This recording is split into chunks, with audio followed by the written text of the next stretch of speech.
আমি একটা ছোট্ট উদাহরণ দিয়ে বলি।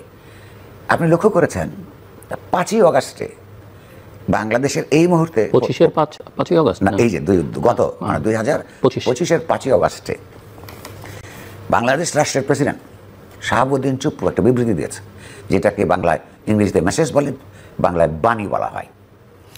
সেই বিবৃতিতে তিনি বলেছেন কি, আচ্ছা তিনি কি ছিলেন? আওয়ামী লীগের কর্মী ছিলেন, নেতা ছিলেন এবং একই সঙ্গে ব্যক্তিত্ব রহিত একজন প্রেসিডেন্ট হিসেবে তিনি শপথ গ্রহণ করেছেন আওয়ামী লীগের হয়ে।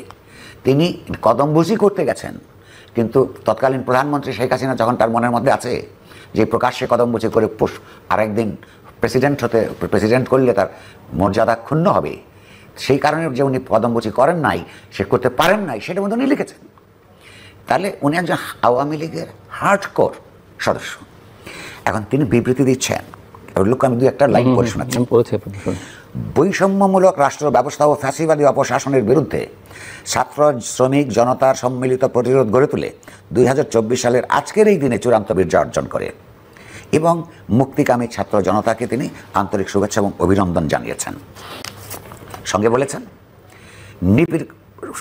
আপনার কি লক্ষ্য করুন, দীর্ঘদিনের বঞ্চনা, দুঃশাসন, দুর্নীতি, লুটপাট, গুম, খুন, অপহরণ, ভোটাধিকার হরণ সহ সব ধরনের অত্যাচার নিপীড়নের বিরুদ্ধে তরুণ প্রজন্ম ও আপামর জনতার ক্ষোভের বিস্ফোরণ ঘটেছিল জুলাই অভ্যুত্থানের মধ্য দিয়ে।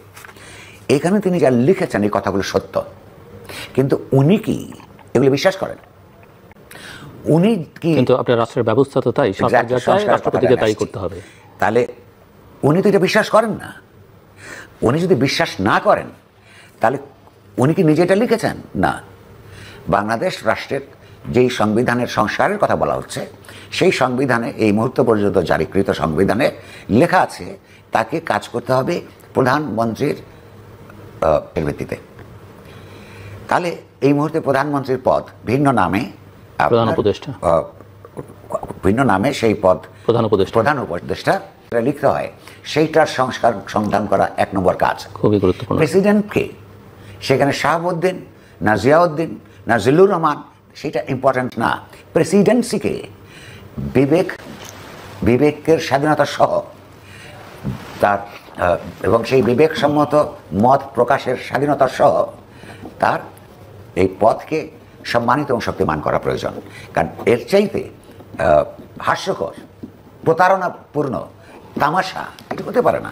এরকম একটা প্রেসিডেন্টের পদ রেখে একটা দেশ সততার সাথে হতে পারে না। 1, 2, যেই জায়গাগুলিতে আলোচনাই এখনো পর্যন্ত অফিসিয়ালি অন্তত আমরা হতে দেখি না এজেন্ডা হিসাবে। আপনি বলুন, বারবার জাতীয় ঐক্যের কথা বলা হচ্ছে, বারবার বিভাজনের বিরুদ্ধে বলা হচ্ছে জনগণ গোষ্ঠীর মধ্যে। এটা অত্যন্ত গুরুত্বপূর্ণ একটা ব্যাপার। আপনি একটা জনগোষ্ঠীকে, এই রাষ্ট্রের ভুক্ত জনগণ যদি শোষণ শাসনের বিরুদ্ধে শ্রেণী হিসেবে বিভক্ত হতো, তার মধ্যে একটা রাজনৈতিক সুস্থতা থাকতো। কিন্তু এখানে বিভক্ত হয়ে আছে কতগুলো আপনার অবৈজ্ঞানিক এবং রাজনৈতিক ভিত্তিতে। এইটা কোনো জাতীয় গোষ্ঠীকে বা কোনো রাষ্ট্রকে শক্তিমান করে তোলে না।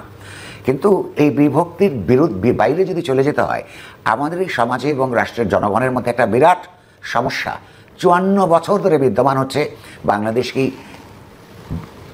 বাঙালি জাতীয়তাবাদের ভিত্তিতে স্বাধীন হলেও যে জাতিগত বিরোধের পরিণত হিসেবে বাংলাদেশ রাষ্ট্র হিসেবে উত্থিত হলেও শাসক শ্রেণী তার ঐতিহাসিক অভিজ্ঞতা থেকে নিজেরা কোনো জ্ঞান অর্জন করেছেন কিনা? বাংলাদেশের নৈতিক এবং রাজনৈতিক কর্তব্য ছিল যে স্বাধীন বাংলাদেশে যেই জাতিসত্তার জন্য বাঙালি স্বাধীন করেছে রক্তাক্ত সংগ্রামের যুদ্ধের মধ্য দিয়ে, এইখানে অপরাপর জাতিসত্তাগুলির যথাযথ সাংবিধানিক স্বীকৃতি প্রদান করা। কিন্তু এই বাঙালি জনগোষ্ঠী বাঙালি জাতীয়তাবাদ হিসেবে, পরবর্তীকালে বিএনপির বাংলাদেশি জাতীয়তাবাদ হিসেবে, এরশাদেরও বাংলাদেশি জাতীয়তাবাদ হিসেবে বাস্তবে আমরা লক্ষ্য করেছি যে অপরাপর জাতি গোষ্ঠীগুলির যথাযথ সাংবিধানিক রাজনৈতিক এবং আপনার কি বলে যে আইনগত স্বীকৃতি তারা দেয়নি। উল্টো করি যে যেই জনগোষ্ঠী বলছে যে বাংলাদেশ রাষ্ট্রের মধ্যে বাংলাদেশ রাষ্ট্রের সংবিধানের মধ্যে আমাদের জাতিগত স্বীকৃতির ব্যবস্থা করা হোক, অর্থাৎ সে কিন্তু অন্তর্ভুক্তিমূলক হতে চাইছে। সেইটা না করে আমরা, আপনি, আমি যদি, বা বাংলাদেশে প্রতিষ্ঠিত বড় রাজনৈতিক দলগুলো যদি সেইটা না করে তাদেরকে বিচ্ছিন্নতাবাদের অপরাধে তাদেরকে শাস্তির ব্যবস্থার মধ্যে করা হয় এবং আস অ্যান্ড দেম, আমরা এবং তারার রাজনীতি চর্চা জারি থাকে, তাহলে কোনো অবস্থাতেই এটা একটা অন্তর্ভুক্তিমূলক রাষ্ট্র হিসেবে বিকশিত হবে না, এই সমস্যার সমাধান হবে না।